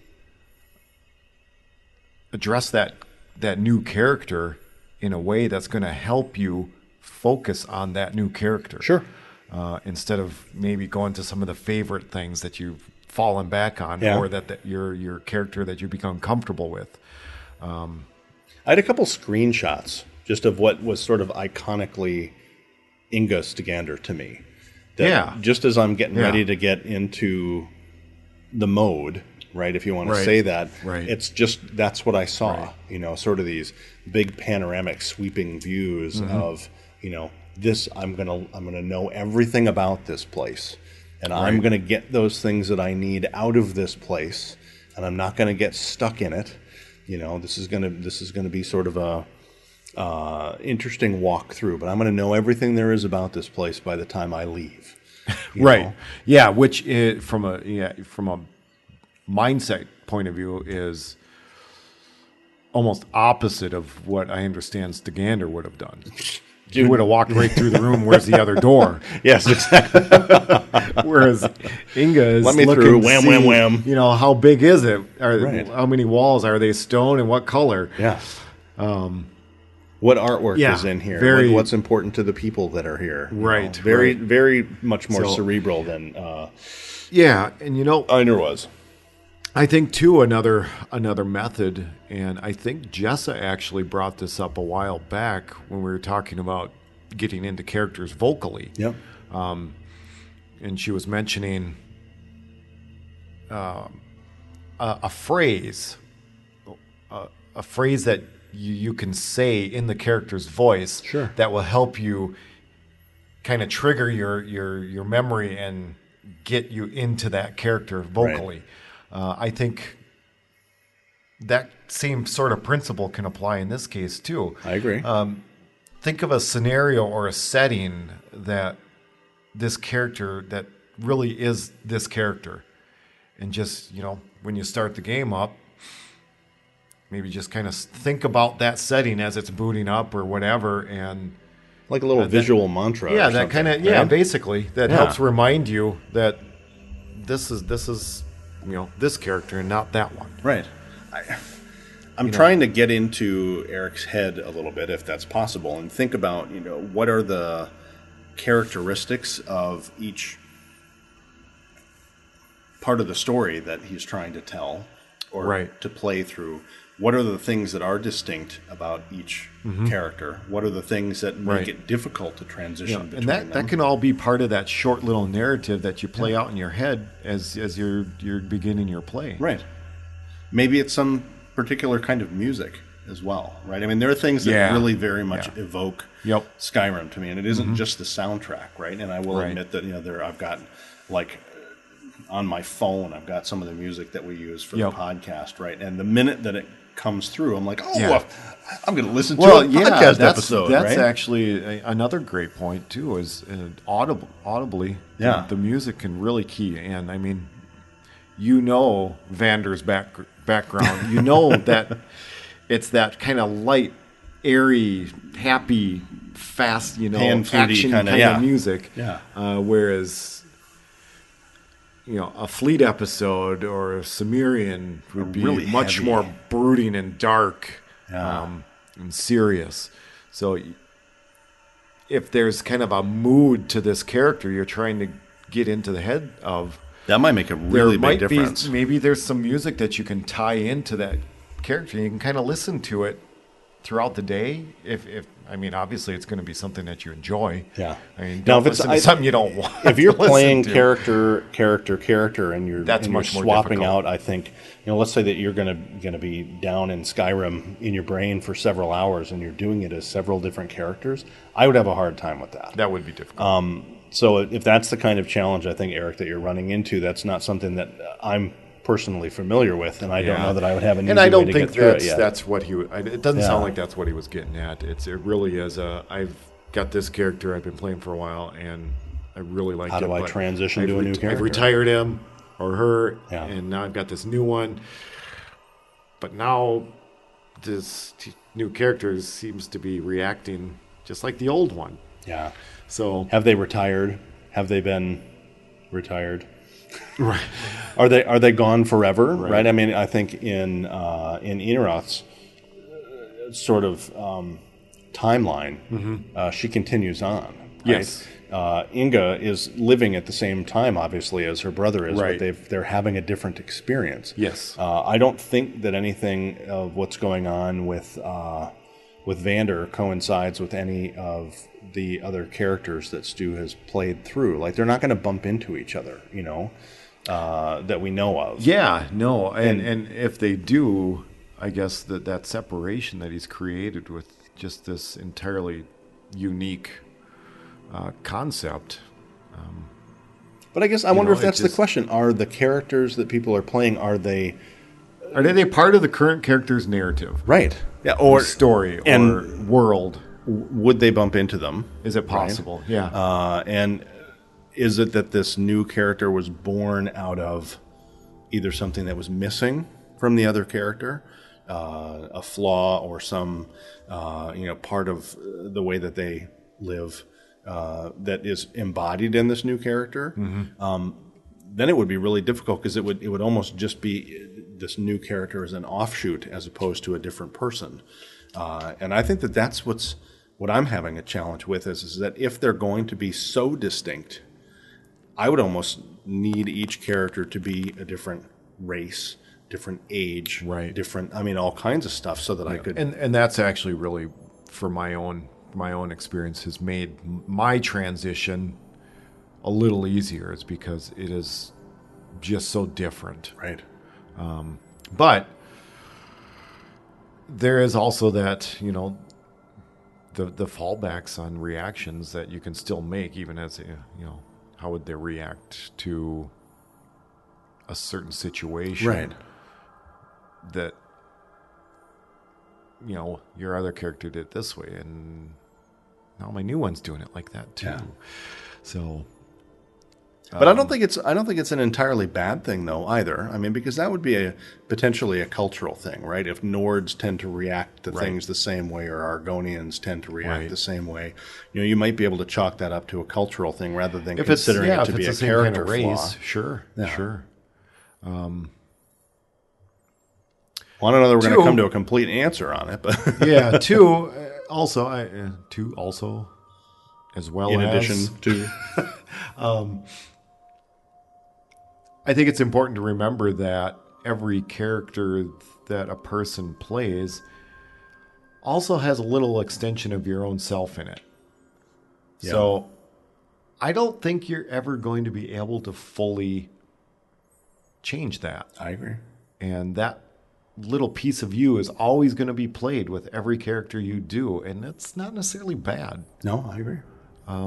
It's kind of, I think, for me at least, that's what makes these games fun, is it's an extension of you, whether it's something you wish you could do or something that you think you can do.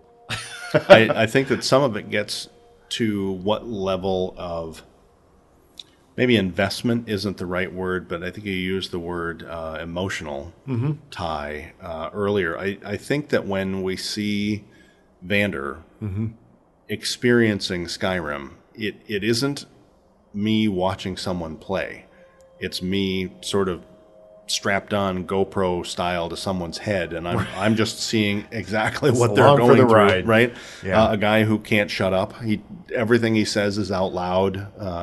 No filter. There's no filter, exactly. Whereas I think if you look back at Fleet was very brooding, very contemplative, and very, very thought provoking in general. Whereas I don't think Vander's worrying about whether or not he's being cerebral. It's just, I got a job to do, and I'm going to get there as fast as I can, and pay me, and I got to put my money in the bank, and there's an advantage to that, right? But I think that the minute that you start as Vander is, or in a number of cases the way Jess's characters are, the minute that you enter Skyrim as that character and forego everything that's around you and just respond to everything in Skyrim as if it was happening to you in real life, that would be a pretty significantly more straightforward transition. But you would have to get rid of the rest of the world, and pretend it almost doesn't exist.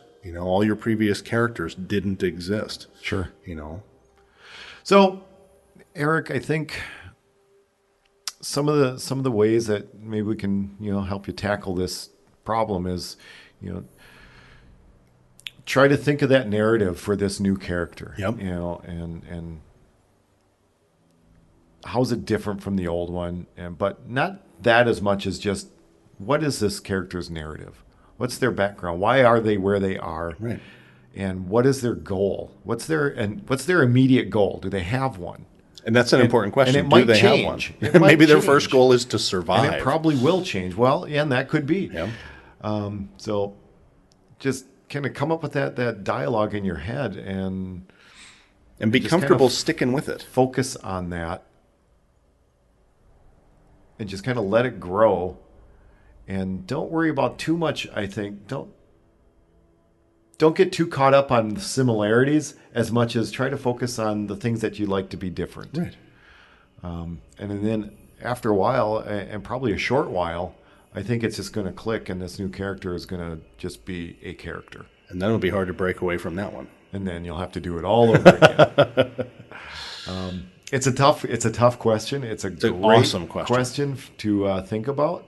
And like I say, I've been in that kind of situation just recently myself. So And some of the things I do is just try to come up with that backstory, and that's my method of dealing with it, is trying to think of this character through their eyes on what they're doing and why they're doing it. Absolutely. Well, Eric, thank you so much for your question. It's obviously been very interesting to us, too, since we spent a lot of time talking about it here. I might even bring it up next time Stuart's in, because I'd love to hear his thoughts on it, too. I think we should. Yeah. It's a great topic. He'll say, you guys, I listened to what you said, and that's totally not what I'm thinking at all. Good, but that's what also makes it great, Or he'll say, you nailed it. Thanks, I'm going home. I'm going to go stack some more rocks. Stack some more rocks. Well, thank you, Eric. Well, dear listener, you have come to the end of episode 33. But everyone's faithful support and continued encouragement is the reason why we get together and do this as often as we do. Your enthusiasm is, of course, the lifeblood of this podcast. And whether your support for us comes through your support on Patreon with dollars, or through iTunes with reviews, or even just to your recommendations to friends and family, we really do appreciate it all. Absolutely. You can contact us anytime, day or night, through our website at charactercrusade.com. And until next time, remember, it's not about the objective, it's about the journey. So go forth and experience.